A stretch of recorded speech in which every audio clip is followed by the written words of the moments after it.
Ladies and gentlemen, boys and girls, welcome to my FC 26 Created Club series. This is FC Destiny.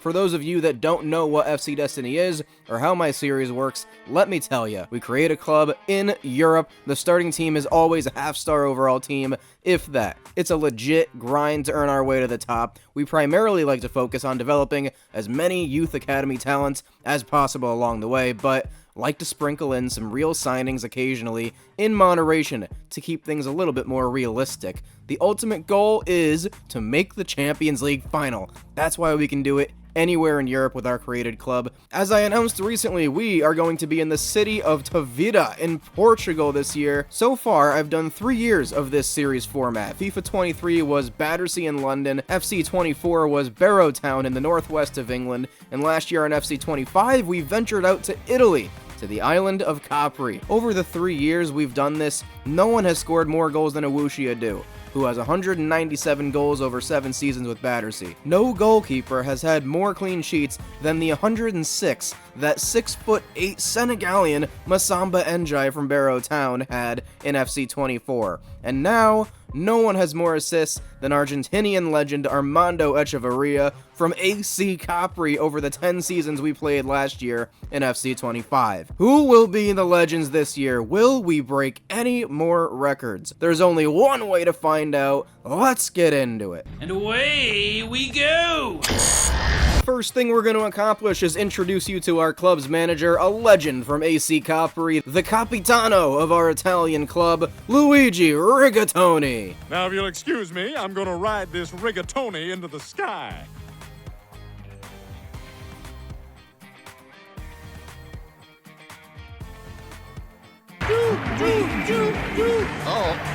Luigi. Look at Luigi with his glasses on, his dapper look. He is definitely dressed to the nines here as he enters the Portuguese managerial role. What a legend this dude is and was for us. He made 347 appearances for Capri and had 101 clean sheets. And now he's been voted by you, the fans, to be our manager in Portugal. So I'm very curious to see how Luigi will do setting his lineup. I don't know how many goalkeepers I've ever seen become a coach, but we're seeing it here. And of course, we will be creating our club. I've done a lot of the work behind the scenes, and you guys have voted for the name. I was between SC Tavira and SC Balsa Tavira. I let you guys decide, and you have spoken. We will be Balsa Tavira. And I think for the short name, I'm just gonna go with Balsa, and it kind of makes me think of the way that Barcelona is known as Barca. I kind of like that, the Balsa boys. So the name Balsa Tavira comes with a bit of history, so who's ready for a quick history lesson? You got about 4,000 yeses? I want to go layers deep into my career modes. It adds true meaning and gives a soul to our club. So, Tavira's origins date back to around 1000 BC, or should I say, over 3,000 years ago.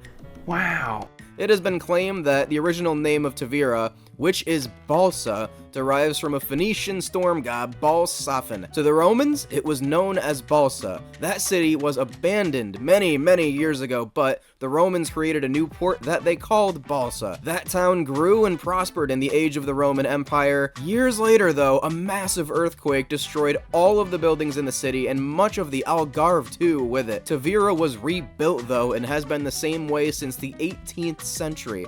Now, why did I choose Tavira over some other cities in Portugal? There's many reasons. I explained some of them in my first video, but look at this. Look at a map of where the current Primeira Liga clubs are currently located in the country. There's no representation in the first division from the Algarve or any of southern Portugal at all. But what I really liked about Tavira is that it's mostly unharmed by tourism, unlike most of the Algarve, and still holds a lot of history, charm, and undeniable beauty. So we are now truly on our way to becoming the crown jewel football club of southern Portugal. And you guys also voted for a mascot this year, which is new. We are gonna be the Dragons, or the Dragões. which I think I'm pronouncing that right. Portuguese pronunciations are tough, so give me some patience as I get used to this language and where we're gonna be. We're gonna be replacing AVS Futebol SAD because they're sad, and we're gonna be rivals with Benfica, the most successful club in the history of the Portuguese league.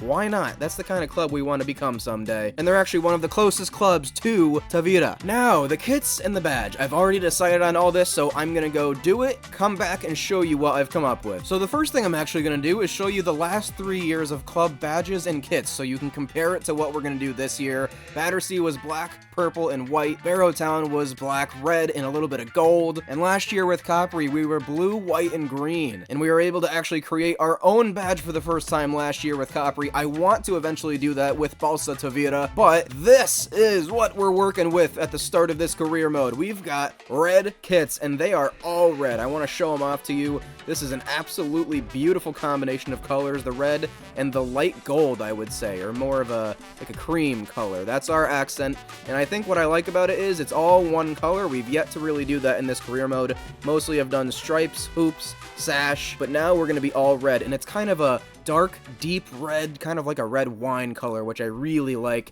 The away kits are absolutely fire. A little bit of a pattern in there as well, but what an absolutely beautiful away kit. This might be my favorite kit that we have going on at the club. The third kits are a little bit of a sea green and blue vibe with the cream accent that is becoming our staple accent color, which I really like, and a navy blue and lighter blue goalkeeper kit this year, which I do really like. We've never done that, and this gives a little bit of a maritime feel to it, as Tavira is a very coastal town with good fishing history, excellent beaches and such. So I think the red really speaks to the sunny warmth and deep rich culture that Tavira has. These are epic kits, and the crest, honestly, this is the best I could do because there's no color for a maroon team.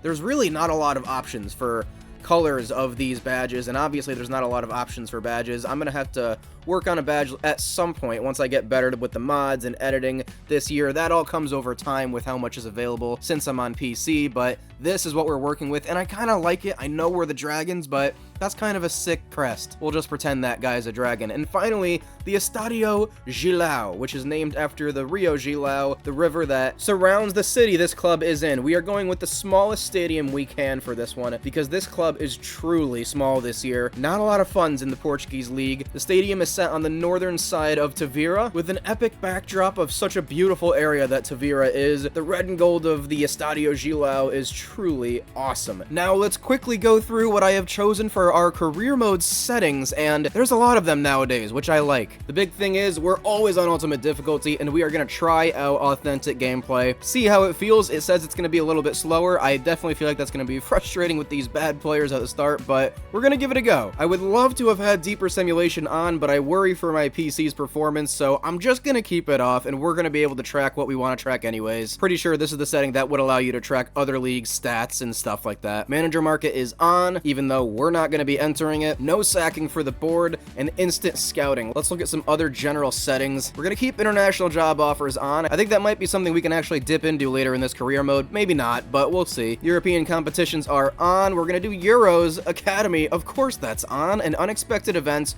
we're going to put at high frequency. We're going to lean into the unexpected events because this is something that I always try to pull off myself. This kind of takes the pressure off of me because now it's unexpected and crazy stuff's going to happen all the time. We want this career mode to be realistic, and unexpected stuff happens in real life always. I mean, have you been on social media during a football season? It's just madness sometimes. The weirdest things happen, and we're ready to take it on. I'm on PC, so I can always fix any problems we end up having, but in general, let's see how this goes. One other thing I wanted to mention, we're doing realistic and strict transfer approaches. I want to be as realistic as possible, and I want it to be tough for us to go get the players that we want, even though we're not going to do a lot of transfers. Mostly bringing in academy guys. Alright, now we are going to meet the players in a second, and in case you don't know how I like to do it, I create 16 players for us to start with. I edit their appearance. I also name them, which is usually a lot of fun, but there's a bit more of a backstory to this year's players and the club this time around. Let me take you back to 2022. The decision was for us to bring our FC Destiny group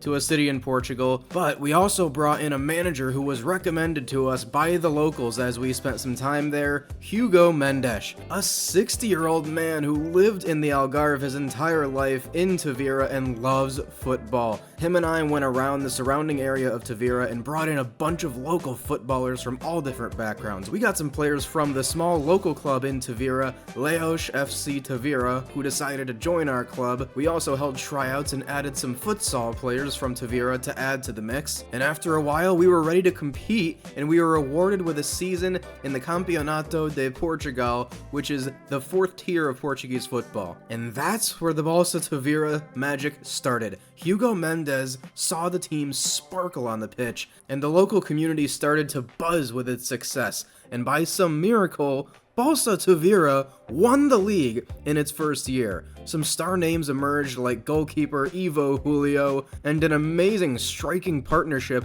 of Rui Ramos and Zé Miguel. Rui Ramos won the Golden Boot in back-to-back seasons, and after that second season after the promotion in the first season, Balsa Tavira found themselves in the playoffs of the Liga 3, and once again, they were promoted, winning the playoff. The club was soaring through the Portuguese leagues, and I don't even think they realized just how good they were. Manager Hugo Mendes thought he was in over his head, but continued to make all the right decisions and push all the right buttons. With Balsa Tavira's promotion to the second division, they were able to bring in a new signing, Sergi Pedra Buena, to enhance the midfield, and boy did he. In the second division, he tied the league lead in assists for the season in his first season for the club, and scored late against Fiorense on the final day of the season in epic fashion to send Balsa to the Primera Liga. Balsa Tavira would finish second in the league and gain automatic promotion on the final day, since there's no playoffs for the second league, just the top 2 teams make it. And Balsa were second.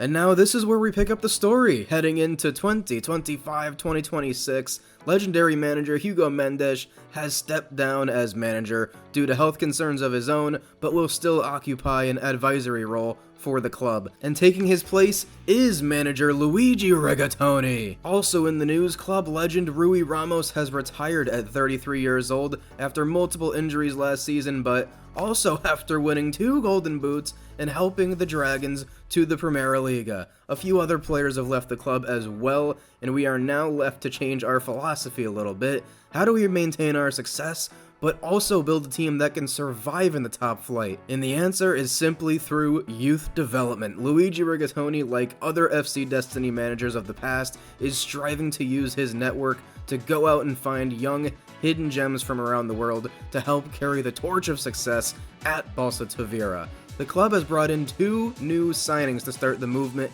Boston Atwater, a 6'5" striker from the Bahamas who was playing in the USL, and Apollo Moon, an 18-year-old defender from Jacksonville, Florida, who was offered scholarships to many Division I schools. But when Balsa Tavira came knocking and Luigi Rigatoni said, "I want you to be a part of our plan," he excitedly jumped at the opportunity and signed for the Dragons. So, the stage is set. Balsa Tavira have done the absolute impossible to get to this point and are picked to finish last in the Primera Liga this season. But Luigi Rigatoni has other plans for his Dragons, so let's meet the players who we do have right now. Starting with goalkeeper Ivo Julio. The Brazilian is 6'5" and is an absolute monster in goal. He is the star of the club now. He's been here since day 1, and he's been quite the gem in between the sticks. We'll see how he fares against a lot better competition in the first division. Nico Leal, a Portuguese left back from Tavira who does a little bit of everything. He's nice and quick, he has good stamina, he's a very well-rounded player. Evandro Martins, the Cape Verdean left back who is extremely quick, one of the fastest players at the squad, and he's pretty physical as well. He'll go up and down that wing, but mostly occupy a spot at left back. Paco Pakovic, the Montenegrin center back who's the tallest defender at the club, 6'3", and he's an absolute beast of a player, definitely the star in defense, but he's paired with Orlando Gouveia, the captain of the club, Balsa Tavira's first captain, and still to this day, the captain. He's 29 years old though. As you'll notice, there's a number of older players at this squad who have been here, but he's a great leader for the Red Dragons. Apollo Moon, newly introduced this season, a free signing from the United States. He decided to come to Europe, and we're excited to see what he can do. He's got 73 potential at 18 years old. That's the highest potential player we've seen so far. I will show you all of the potentials later. They live somewhere that you can check on them at any point. But the next guy on the list, Mario Koolman, the Aruban right back. A proud representative from the little island in the Caribbean. He's a fantastic right back with very good technical skills. He's good on the ball, he's a solid defender, and he's quick. He's got 69 potential. And the other right back at the club right now is the Portuguese right back, a little bit taller and a little bit more well-rounded, Arsenio Aguas. He is very much a modern right back, definitely gets forward and is an extremely good passer of the ball. Moving into the midfield, it's Sergi Piedrabuena, our number 6, and our player of the season from last season, who was newly signed, very well-rounded, and extremely good passer of the ball. As I mentioned, he was tied for the league lead in assists last year. Duda Duarte, another great midfielder that we have. He's a bit more box to box, getting in the weeds and running around the pitch. He's got lots of stamina and he's never going to stop running. Now the third midfielder we have at the club is 18 years old and he's a young, talented Brazilian. This kid has the highest potential at Balsa Tavira at 76. It's Clayton, and Clayton can dribble like a Brazilian should. He's very good on the ball, but he's also a well-rounded player. Not necessarily the best going forward, not necessarily the best at defending, but he's young and raw and he can definitely dribble. Gonna be excited to see what he can produce. Moving out to the wing, it's João Ferreira, Portuguese winger from Tavira, who's been at the club since day one, and he's scored a lot of goals as well, besides our 2 strikers. The club has run a 4-4-2 since its beginnings, and that's worked extremely well with the 2 strikers up front. We may have to adjust, but João Ferreira is our starting left midfielder. Very quick, very solid player all around. The other player we have out on the left side is 20 years old, 5'6", it's Chico Maya. Very quick, not necessarily going to beat you with his sprint speed, but he is extremely quick and excellent with the ball. Gotta work on the finishing though. Now going out to the right side, we only have 1 right winger at the moment. Our better right winger just retired as well. We had a lot of players that left the club after last season, and the one that's left is Jamaldine Tazi from Morocco. Fast player. He's gonna hit you with that straight sprint speed right at you, and he's a solid finisher, but he's mostly quick and is only 17 years old, so he uses his speed, but the rest of his skills have still a lot of room to grow, and I think he's got a lot of potential. His potential sits at 74 though. And now we have 2 strikers at the club. We run a 4-4-2, and I think these guys are actually gonna pair well with each other. The first being Zé Miguel. He's been paired with Rui Ramos for a long time now, and Rui Ramos was everything for the club, but had to retire, 33 years old and lots of injuries piling up, but Zé Miguel was absolutely the Robin to his Batman and now gets a chance to be Batman himself. He's 28 years old, he's 6 foot tall, and he's just good at a little bit of everything. He's not extremely fast or extremely good at dribbling, but he's damn good at everything. He'll be a very crucial player in our attack this year, as will Boston Atwater, the 6'5", 198-pound striker we found playing in the USL. This guy is a beast. He's physically strong, he has the highest strength attribute at the club. He only has 70 potential, but he's got 4-star weak foot and great finishing. He is not gonna beat you with pace, but he may be a nice complement to Zé Miguel, and the wingers we have running off the sides of him. Could be a very fun player to see out there for Balsa Tavira. Now we are going to make one more signing to help bolster the starting squad a bit, and it's going to be Georgian winger Tornike Gaprindashvili. Gonna take a while to get that one to roll off the tongue. It's a long name, and this guy is awesome. He's going to start over Jamaldine Tazi on the right wing, and I did a lot of research and tinkering to get to this player for our first signing. I wanted to find a player who can step in as our starting right midfielder since Jamaldine Tazi was doing it all himself. I wanted to find a player who's ready to start now and can pave the way for young talent behind him. And that's the key here. He's 27 years old, he comes from the Polish league, and I believe he would realistically want to come to Portugal to take on this opportunity and be our guy at that position. Now, we are also going to follow the FC Destiny transfer rule, which we've done now for a while. We're only allowed to sign a maximum of 1 permanent transfer per season, which is really in place to help protect our youth development, but as noted here, we could also possibly snipe players who are running out of contract or loan players in with the intention to buy them eventually. So, modest transfers in FC Destiny, but realistic ones. Now it's time to send out our first Youth Academy scouts of the series, and they are former teammates of Luigi Rigatoni. I'm choosing the first 3 countries that we're gonna scout this year, but as always, as every year, I will take recommendations for countries we want to scout from this point on and make a queue. So the first guy Luigi brought aboard to be a scout is Armando Echeverria, of course, an absolute legend who we loved playing with, and we're sending Armando to Portugal for the next 3 months and probably for the next year or 2. We want to get as many good young Portuguese talents as we can in our squad.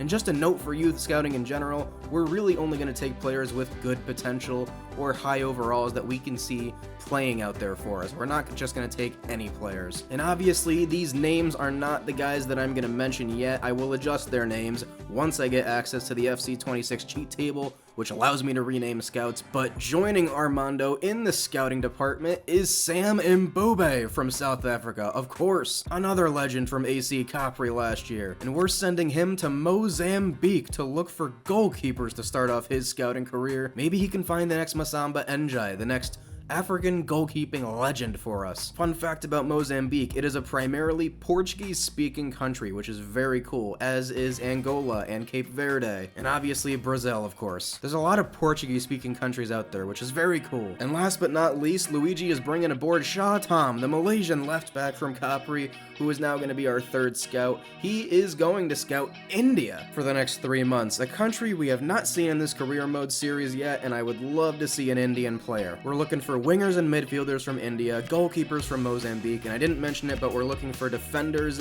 midfielders, and a striker from Portugal if possible. We'll get our first report next episode, but the last thing I want to go over before we kick off the season with Balsa Tavira is the Balsa Tavira Google Sheet, something I do every year that helps us track every little thing we do in this career mode. The link to the Google Sheet will be in every video's description and includes a lot of cool things, like our club's past season accomplishments, the club info, all of the current squad and academy overalls, player of the episode winners and upgrades when we give them, the queue for countries that I mentioned that we're going to scout for our academy.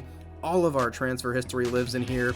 Player records for Balsa Tavira are going to live in here, which will be updated after the end of each season. Our trophy case has its own tab, and then 2 tabs at the end of the Google Sheet that are new that I think are extremely important and cool. One of them is a list of players that have made an appearance, at least one appearance, in FC Destiny history, from Battersea to Barrowtown to Capri so far. Why this is so important is it lists all the countries each player are from as well, so you can find what countries we have represented in the series so far. I like to welcome as many new countries each year if possible, so it's just something to think about as we go, but very cool to check out too. And last but not least is the FC Destiny Records tab. All of our best individual seasons are recorded here, and all of our best career numbers as well. This is always a good chance to check and see if we're close to breaking any records as we go, but there's only one way to break records, and that is to play these matches. And you know what? It's a little bit of a cliffhanger, but I will start playing matches with Balsa Tavira